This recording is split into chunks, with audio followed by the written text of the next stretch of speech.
Sei que os que confiam no Senhor revigoram suas forças se renovam. Posso até cair ou vacilar, mas consigo levantar, pois recebo dele asas. E como águia me preparo para voar. Eu posso ir muito além de onde estou. Vou nas asas do Senhor. O teu amor é o que me conduz. Posso voar e subir sem me cansar, ir pra frente sem me fatigar. Vou com asas como águia, pois confio no Senhor.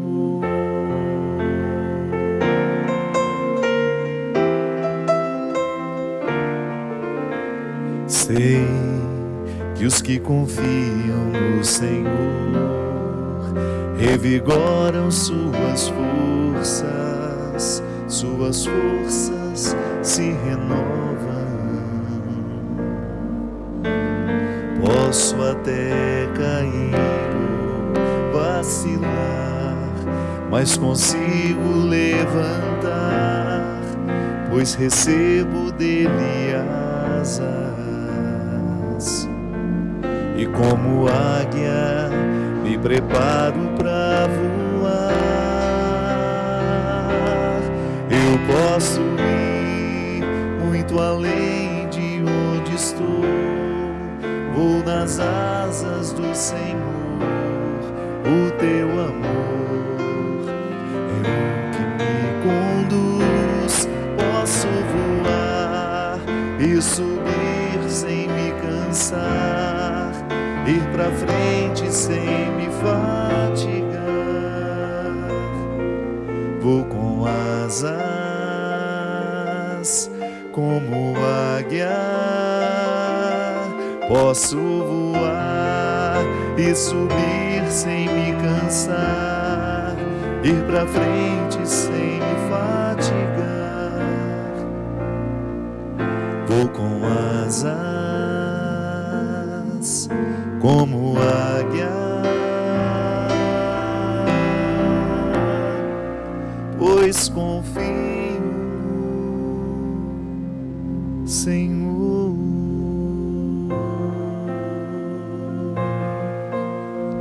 Muito boa noite, estamos começando mais um programa Direção Espiritual. Obrigado pela oportunidade de entrar na sua casa, de estabelecer este momento de comunhão. Hoje cantando essa música que nos recorda que a nossa missão, né, é buscar sempre as alturas.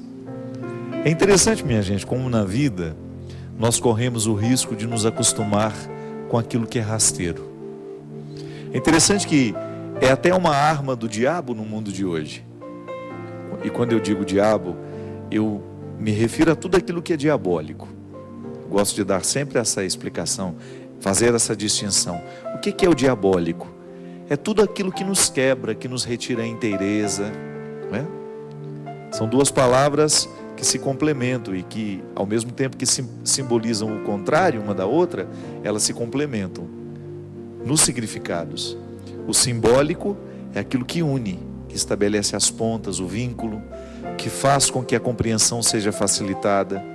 E o diabólico é aquilo que quebra, é o avesso do simbólico.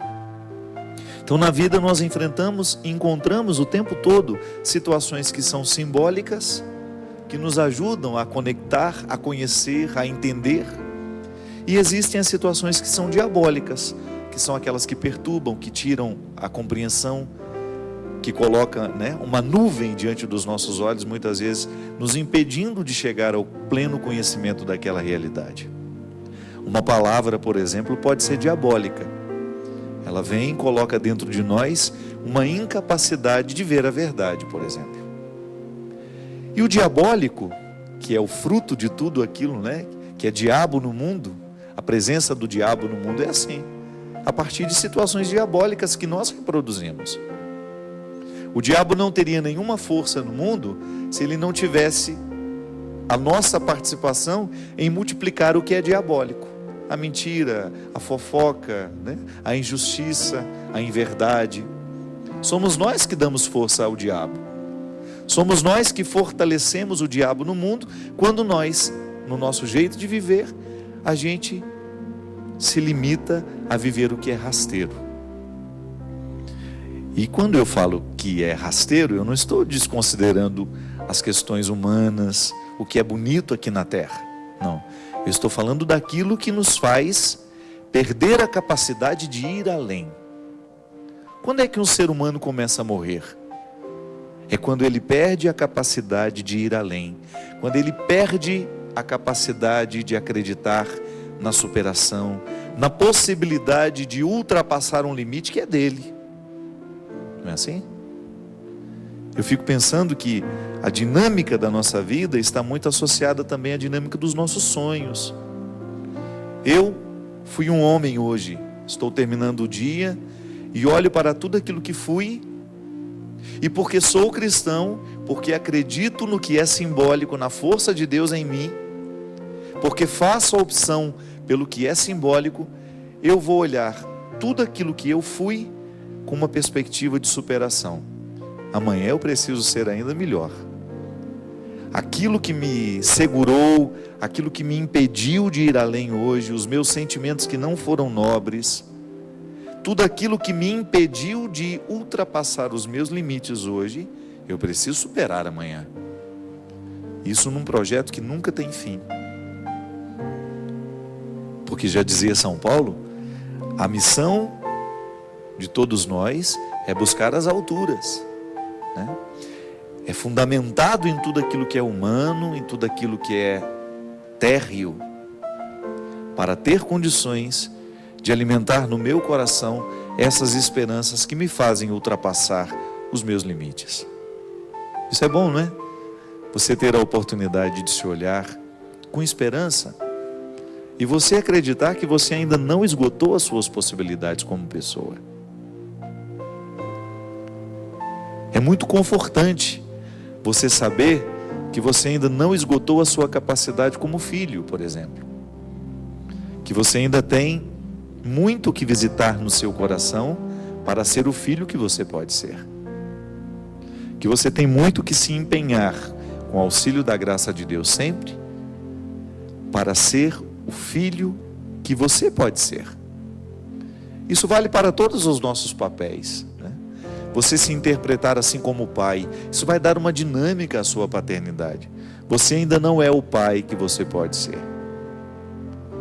Você ainda não é o pai que o seu filho merece que você seja. Então você vai se investigando diariamente para você superar os seus defeitos, os seus limites, para que prevaleçam as suas qualidades. Porque esse é o grande objetivo nosso, não é verdade? Para que nós temos uma religião? Não é só para cumprir o preceito, ir ao culto no sábado, ir à missa no domingo, não. A religião que nós praticamos é um instrumental que Deus nos concede, né? É humano e divino ao mesmo tempo. É um instrumental que nós temos para fazer com que cada vez mais a gente entre nessa dinâmica de transformação. Só assim a religião poderá ser fértil, quando ela nos motiva a ser um ser humano melhor. A verdadeira adoração é aquela que a adoração a Deus é aquela que nos coloca na administração consciente das questões humanas. Então eu olho para o meu jeito de ser gente, para o meu jeito de ser padre, para o meu jeito de ser filho, de ser irmão, de ser amigo, e eu vou investigar aí nesses meus inúmeros papéis que eu posso desempenhar como pessoa, como é que eu posso melhorar tudo isso. Você lá na sua relação de trabalho, é interessante como a gente quer viver o cristianismo, a gente quer ser cristão, mas nem sempre a gente tem consciência para essas coisas, não é verdade? Nem sempre você associa a missa que você participou no domingo ou o culto que você foi no sábado, ao longo da semana, com o seu jeito de trabalhar, de tratar os seus colegas de trabalho, de tratar as pessoas que se aproximam de você. Ali que o nosso cristianismo vai pedir os resultados da missa, os resultados do culto, o resultado do estudo da palavra.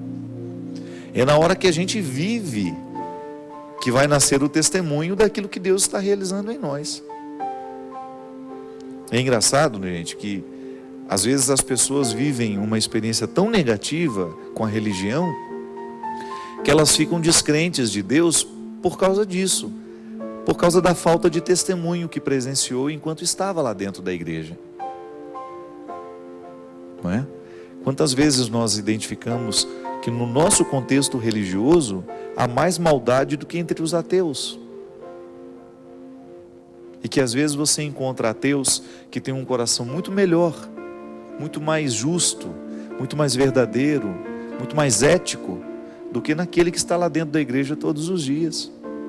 Por quê? Porque faltou naquele que está todos os dias dentro da igreja a consciência de que se a gente não entregar o nosso coração a Deus para que Ele possa fazer essa obra de transformação, né? De substituir o que é mesquinho em nós por aquilo que é nobre, de nada vale esse processo religioso. É interessante que às vezes você encontra em algumas pessoas que não são religiosas os frutos que nós já esperamos para nós como religiosos. Que mistério é esse? É Deus agindo onde Ele quer. Ah, padre, então eu vou parar de ir na igreja, vou virar ateu e vou ficar bom. Não, não é isso não. Não passa por aí também. A religião será sempre um instrumental para favorecer a nossa comunhão, a nossa pertença, né? A gente sentir que a gente tem um grupo, que nós pertencemos a uma família. O que é a igreja, gente? A igreja é a grande família. É bom a gente saber que nós temos pessoas que sonham os mesmos sonhos, que desejam os mesmos projetos. É assim que nascem as comunidades de vida, né? Quantas comunidades de vida nasceram assim? Do desejo entre 2, 3, 4 pessoas que querem viver uma mesma mística. As congregações religiosas, as grandes instituições que nasceram pequenininhas assim. O desejo de um padre, de repente ele começa a viver aquela mística e ele vai contagiando, aí vem um outro que também se identifica com aquele jeito de viver, com aquele jeito de seguir a Jesus, e assim as comunidades vão se organizando. Mas tudo isso só tem um objetivo: é fazer com que a gente seja cada vez mais cristão. Então, o nosso empenho diário tem que passar pela consciência cada vez mais honesta,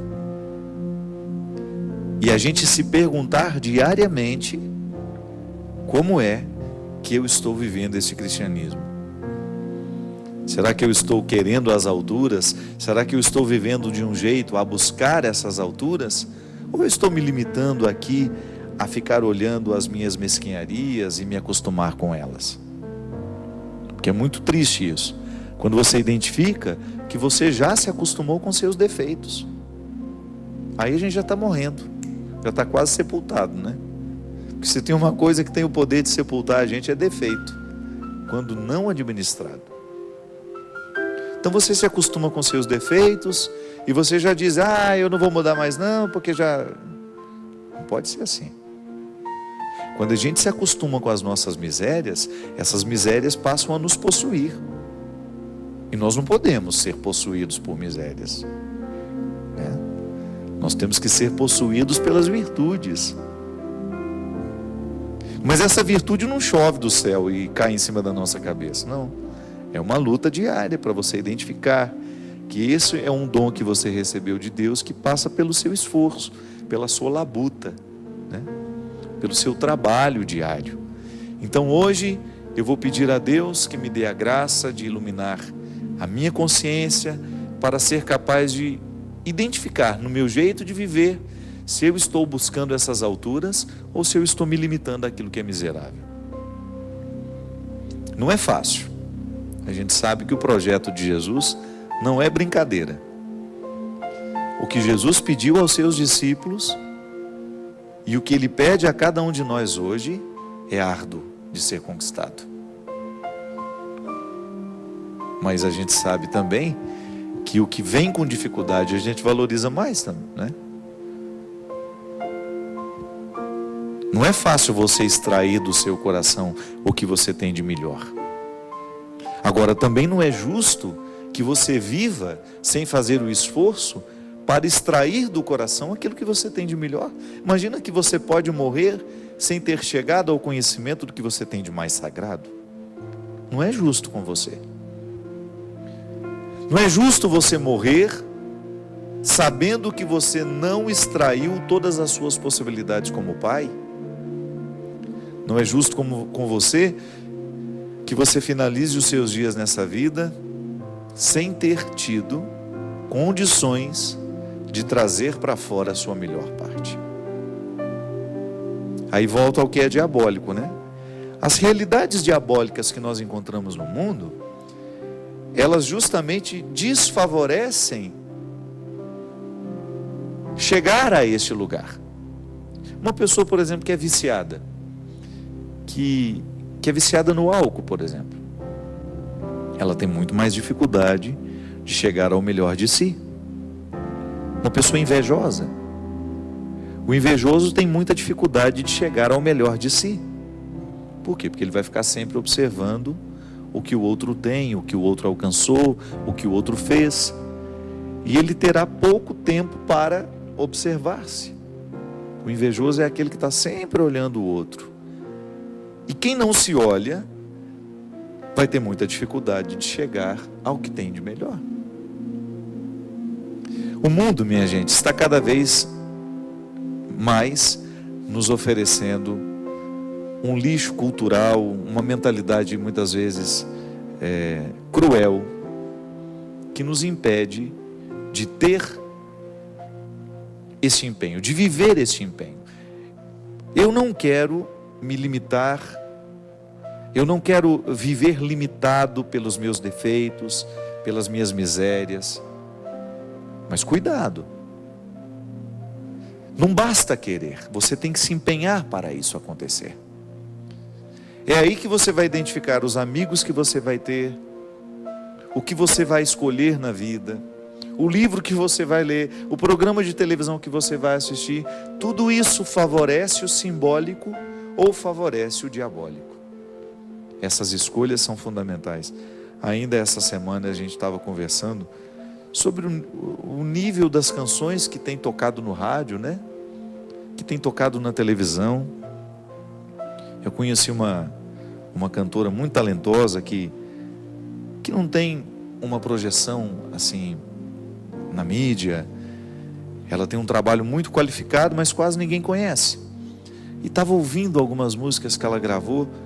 Meu Deus, uma poesia, músicas melodiosas, bem construídas, bem arranjadas, bem executadas, né, Cris? Você que é músico sabe.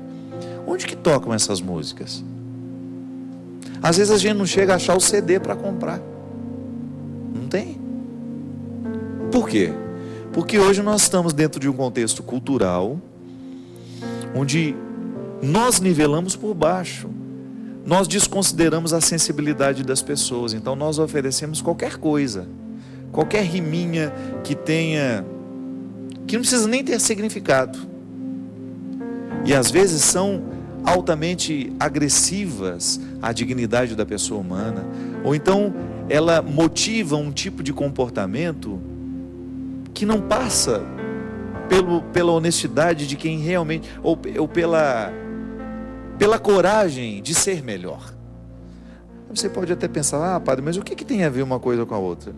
É que na verdade, minha gente, a construção do nosso caráter passa até pela música que nós escutamos, sim.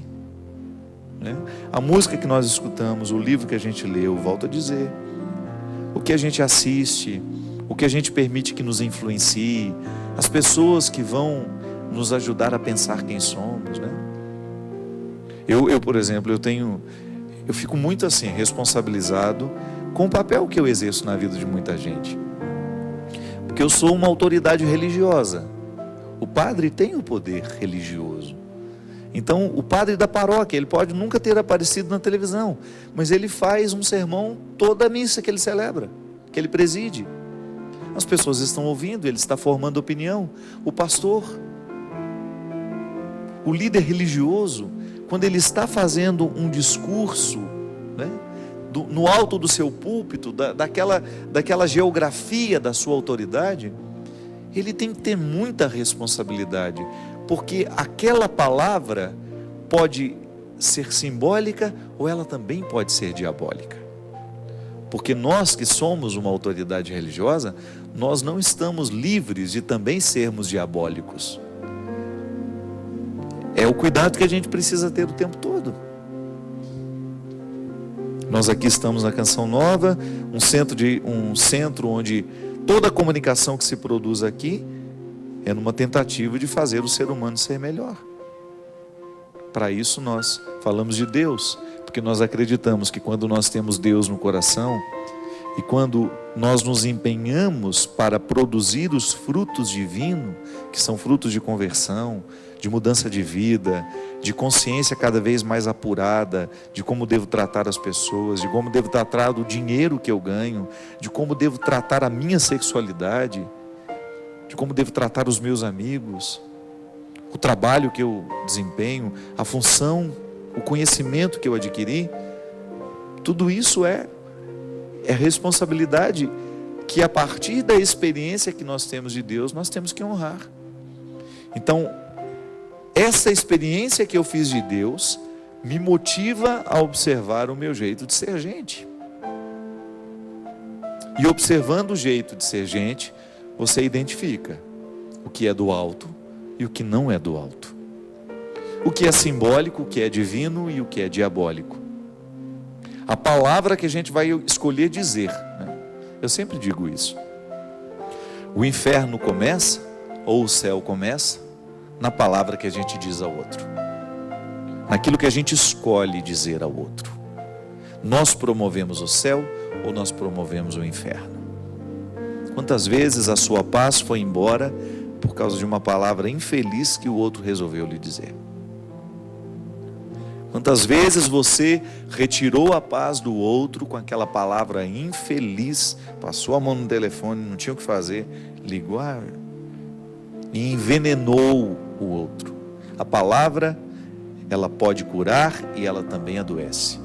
Da mesma forma, como nós queremos nos utilizar de todos os recursos que nós temos aqui, para dizer uma palavra que faça bem ao coração das pessoas, muitas pessoas hoje, também através da televisão, também através da música, também através dos livros, está tentando envenenar a alma da gente.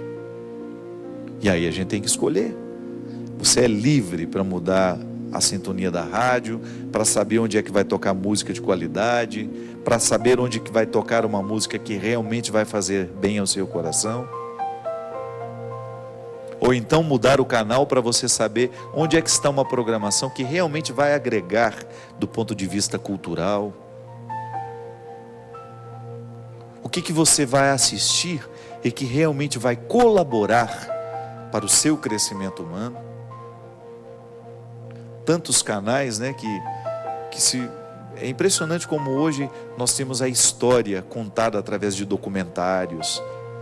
Mas infelizmente isso não passa na nossa TV, na TV que nós assistimos, né? Você tem que pagar uma mensalidade para você ter um canal que tenha uma programação diferenciada, com mais qualidade, com mais informação. Mas então é ali que nós vamos gastar o nosso dinheiro. Nós vamos buscar o entretenimento? Vamos, mas vamos buscar um entretenimento que possa fazer diferença na nossa família. Então tá bom, eu vou economizar na minha cerveja para eu ter condições de colocar uma TV na minha casa que dê condições aos meus filhos de assistirem a um documentário que vá servir até mesmo como auxílio na escola deles. Ah, mas os meus filhos não gostam disso não, padre. Então está na hora de começar a ensinar. Nós precisamos ensinar aos nossos filhos o que é bom, minha gente. E nunca é tarde para você também aprender a apreciar o que é bom. E o que é bom? É tudo aquilo que é belo e verdadeiro. É a associação das três palavras: beleza, bondade e verdade. Não é assim? Nunca é tarde para a gente desenvolver um bom gosto, né?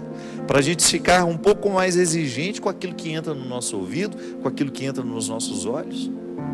Nunca é tarde para a gente descobrir que nós merecemos coisas melhores e que este movimento pode ser grandioso. Olha o tanto de cristãos que nós temos no Brasil.